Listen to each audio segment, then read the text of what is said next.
அனைவருக்கும் வணக்கம். இது ரெண்டாவது ஸ்டேஜ். ஃபஸ்ட்டு ஸ்டேஜ் பார்த்தீங்கன்னா, நீங்கள் ஃபஸ்ட்டு உங்களோட ஐடி பாஸ்வேர்டை போட்டு ஃபஸ்ட் டைம் ஓப்பன் பண்ணுறப்ப மொபைல் வெரிஃபிகேஷன் இருக்கும். அந்த மொபைல் வெரிஃபிகேஷன் முடித்ததுக்கப்புறம் இமெயில் வெரிஃபிகேஷன், அது முடித்ததுக்கப்புறம் செகண்ட் ஸ்டேஜ். இது ஆப்புக்குள்ளே போய் டேட்டா என்ட்ரி எப்படி போடுறதுங்கிறத நம்ம இப்போ பார்ப்போம். கெட் ஸ்டார்ட்டை கிளிக் பண்ணுறீங்க.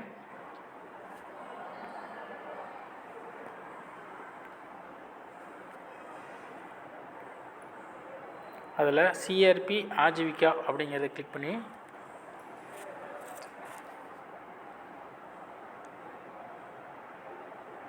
இது இருக்கும். நீங்கள் காமனாக எல்லாருமே ஃபஸ்ட்டு இந்த சைடில் இருக்கிற இந்த லோகோவை கிளிக் பண்ணிங்கன்னா டவுன்லோட் ஆஜீவிகா ஃபார்ம் அப்படிங்கிறத ஃபஸ்ட்டு டவுன்லோட் பண்ணிக்கோங்க.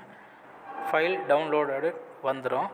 அதன் பிறகு உள்ள மெம்பர்ஸ் மேப் மெம்பர்ஸ்னு இருக்கும். அதை கிளிக் பண்ணிங்கன்னா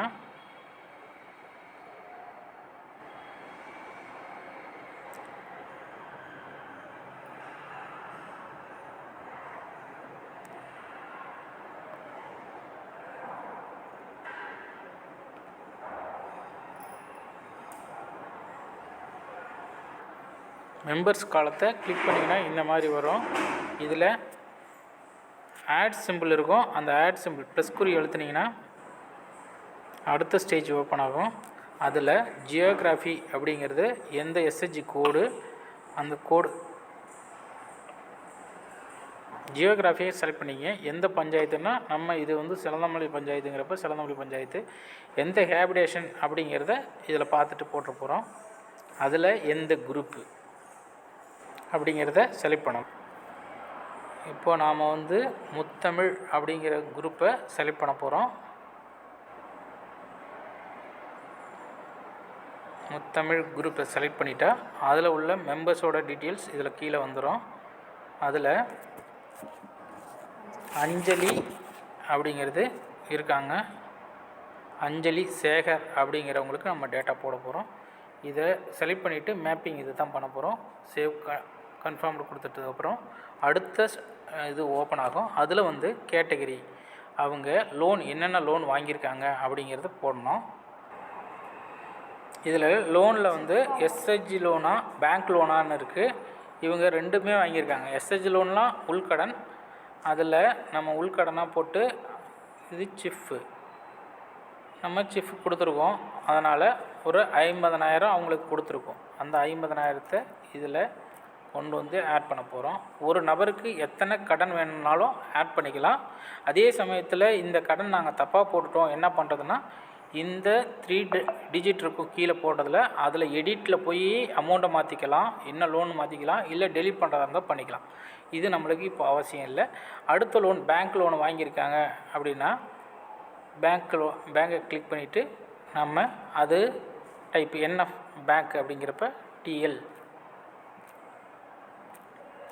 செலக்ட் பண்ணிவிட்டு அதுக்கான அமௌண்ட்டு 35,000 வாங்கியிருக்காங்க அப்படிங்கிறத போட்டு ஆட் மோர் கொடுத்துடலாம்.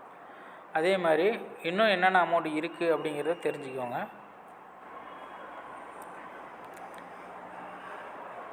ஃபண்டில் எஸ்ஹெச்ஜி இன்டர்னல் லோன், இதில் வேறு ஏதாவது டிபார்ட்மெண்ட்லேருந்து கன்வர்ஜென்சி மூலயமா வாங்கியிருக்காங்களா, கிராண்ட்டாக மானியமாக வாங்கியிருக்காங்களா, அதர் ஃபண்டு என்னாவது இருந்துச்சுன்னா அதையும் போடலாம். பிஎம்எஃப்எம்இ இதெல்லாம் கன்வர்ஜென்சி டிக்கு மூலியமாக வாங்குறது.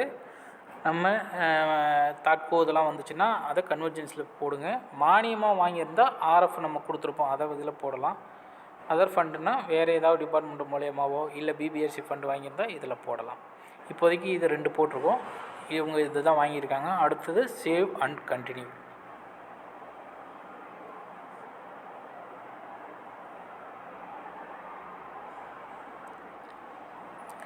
ரெண்டு ஸ்டேஜ் முடிஞ்சதுக்கப்புறம் இது 3வது ஸ்டேஜ். 3வது ஸ்டேஜில் அவங்க என்னென்ன லைவ்லிஹுட் டீட்டெயில்ஸ் பண்ணுறாங்க, ஃபார்மில் பண்ணுறாங்களா நான் ஃபார்மில் பண்ணுறாங்களா, அவங்க வேறு ஏதாவது இதை ரெண்டையும் இல்லாத வேறு ஏதாவது ஆக்டிவிட்டி பண்ணுறாங்களா அப்படிங்கிறத நம்ம இதில் ஃபில் பண்ணணும். இதில் இவங்க இந்த அஞ்சலி சேகருங்கிறவங்க வீட்டில் மாடு வச்சுருக்காங்க. அதனால் லைவ் ஸ்டாக்கு கிளிக் பண்ணிடுறோம். அதே சமயத்தில் நான் ஃபார்ம் ஆக்டிவிட்டி இவங்க எதுவும் பண்ணலை, விட்டுடுறோம். அடுத்தது பார்த்திங்கன்னா அதர் ஆக்டிவிட்டியில் அவங்க வேஜ் எம்ப்ளாயாகவும் இருக்காங்க. அதனால் போட்டுட்டு சப்மிட் கொடுத்துறோம். சப்மிட் கொடுத்ததுக்கப்புறம் சேவ் ஆகி அந்த மெம்பர்ஸோட டீட்டெயில்ஸு கலெக்ட் ஆகி வந்து நிற்கும்.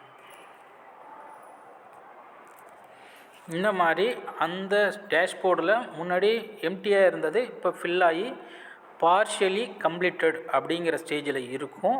இதை நம்ம அடுத்த ஸ்டேஜில் கம்ப்ளீட் பண்ணணும்னா அதில் போயிட்டு லைவ்லிஹுட் ஆக்டிவிட்டீஸ் அப்படிங்கிறத செகண்ட் ஸ்டேஜை கிளிக் பண்ணணும். நம்ம அந்த லைவ்லிஹுட் ஆக்டிவிட்டீஸ்னு போட்டிருக்கிறதுல இதில்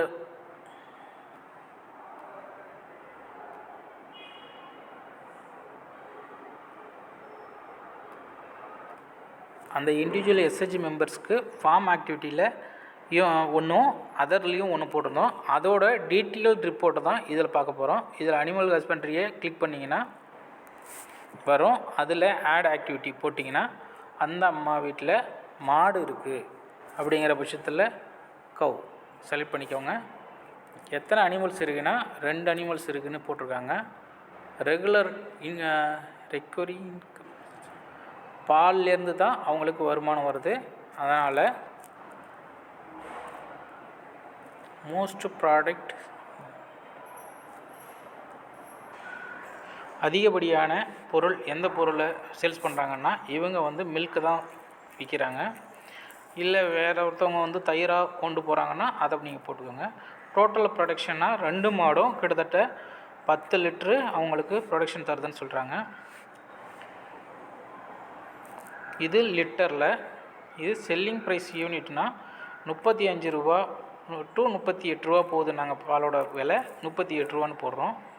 ஆட்டோமேட்டிக்காக அதுவே ஜென்ரேட் ஆகி எவ்வளோ வருதுன்னு இருக்கும். இன்கம் ஃப்ரம் அதர் ப்ராடக்ட்னால் அவங்க அந்த மாட்டு மூலயமா வேறு என்னென்ன வருமானம் வருது அப்படிங்கிற பட்சத்தில் அவங்க சேல்ஸ் பண்ணால் வருமானம் வரும். அதை இப்போதைக்கு நம்ம 0ன்னு போட்டுக்கலாம். அந்த அனிமல்ஸை சேல்ஸ் பண்ணால் வரக்கூடிய ப்ரைஸை வந்து மாட்டு சாணத்துக்கு ஒரு 1000 ரூபா போட்டலாம். 2 மாடு இருக்குங்கிறப்ப கிட்டத்தட்ட 5000 ரூபாய்க்கு மேலே மாட்டு சாணம் வரும். அதேமாரி கன்று ஒரு வருடத்திற்கு ஒரு கன்றாவது விற்போம். அதில் ஒரு 15000 குறைஞ்சபட்சம் வரும்.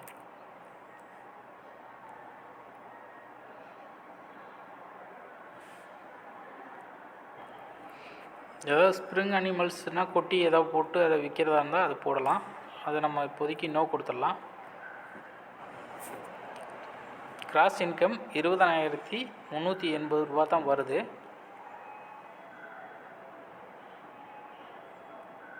டோட்டல் ப்ரொடக்ஷனில் நம்ம வந்து 10 லிட்டர் டெய்லி அப்படின்னா ஒரு வருஷத்துக்கு எவ்வளோ அப்படிங்கிறது தான் நம்ம கால்குலேட் பண்ணுற மாதிரி இருக்கும். 6 மாதத்துக்கு நம்ம கால்குலேட் பண்ணி போட்டால் கூட 1800 லிட்டர்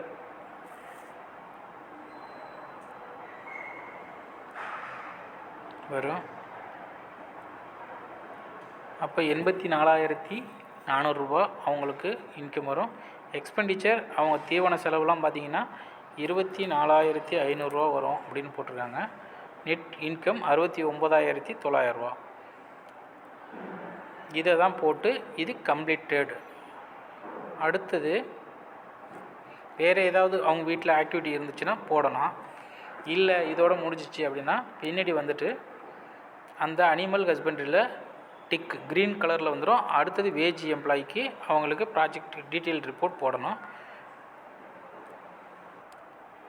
பார்த்திங்கன்னா இவங்க வந்து ஒர்க்கில் வந்து 100 நாள் வேலை 220 ரூபா டெய்லி வேஜ் 25 நாள் ஒரு வருஷத்தில் பர் குவார்ட்டர் வந்து பார்த்திங்கன்னா ஒரு வருஷத்துக்கு 30 நாள்லாம் பர் குவார்ட்டர் வந்து 12 நாள் 3 மாதத்துக்கு 12 நாளுக்கு அவங்க போவாங்க வேலைக்கு. அப்போ அதை போட்டு சேவ் கொடுத்துக்கணும். எக்ஸ்பெண்டிச்சர் அதுக்கு எதுவும் எக்ஸ்பெண்டிச்சர் இல்லை. நெட் இன்கம் அதேமாதிரி ஆட் வேஜ் டைப்பில் வந்து அந்த 100 நாள் வேலை இல்லாத நாளில் அவங்க வெளியில் ஓப்பன் லேபராக போகிறாங்க. அதுக்கு ஒரு நாளைக்கு 250 ரூபா இன்கமு. ஒரு 3 மாதத்தில் அவங்க ஒரு 30 நாள் போகிறதா சொல்கிறாங்க. அதுவும் வேலைக்கு போகிறதுனால அவங்களுக்கு எந்த விதமான எக்ஸ்பெண்டிச்சரும் இல்லை. அதுவும் சேவ் கொடுத்துக்குறோம். அப்போ ரெண்டுமே கொடுத்து முடித்ததுக்கப்புறம் பேக் வந்தீங்கன்னா ரெண்டுமே க்ரீன் டிக் இருக்கும். சென்ட் ஃபார் அப்ரூவல் இப்போ நீங்கள் கொடுத்துடலாம். எதுக்கு முன்னாடி வியூ சம்மரி பார்க்குறோம், என்னென்ன டீட்டெயில்ஸ் போட்டிருக்காங்க அப்படின்னா, அவங்களோட நெட் இன்கம் இயர்லி 74,000 ரூபா வருது. இது ஏப்ரல் டு ஜூன் மாதம் இந்த 3 குவார்ட்டருக்கு உள்ளது தான். சரிங்களா, இந்த 3 குவார்ட்டருக்கு உள்ளது மட்டும்தான் இதில் எடுத்திருக்காங்க. இதை போட்டுட்டு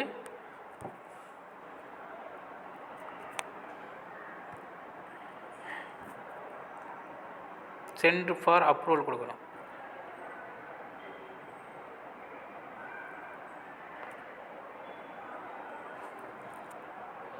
கொடுத்துட்டிங்கன்னா அப்ரூவல் பெண்டிங் அப்படின்னு இருக்கும். இது பிபிஎம் ஐடிக்கு போயிடும். இதே மாதிரி அடுத்த எஸ்ஹெச்ஜி மெம்பர்ஸுக்கும் இந்த டேட்டாவை போடணும். ஒரு சிஆர்பி மினிமம் 10 டேட்டாவாவது உடனடியாக அப்டேட் பண்ணுங்கள். இது கண்டினியூஸாக ஒரு அந்தந்த பிஸ்னஸ் செய்கிறவங்களுக்கு அவங்களோட இன்கம் அதிகமாக இருக்கிற மாதிரி போடுங்க. பிஸ்னஸ் இல்லாத இப்போ தான் ஸ்டார்ட் பண்ணுறாங்கன்னா அதுக்கான இன்கம் போடுங்க. எல்லாருக்கும் சேம் ப்ராஜெக்ட் ரிப்போர்ட் போட்டுவிடாதீங்க. டீட்டெயில் ரிப்போர்ட் போடுறதில் கொஞ்சம் அந்தந்த ஃபேமிலியை கன்சிடர் பண்ணி போடுங்க. நன்றி, வணக்கம்.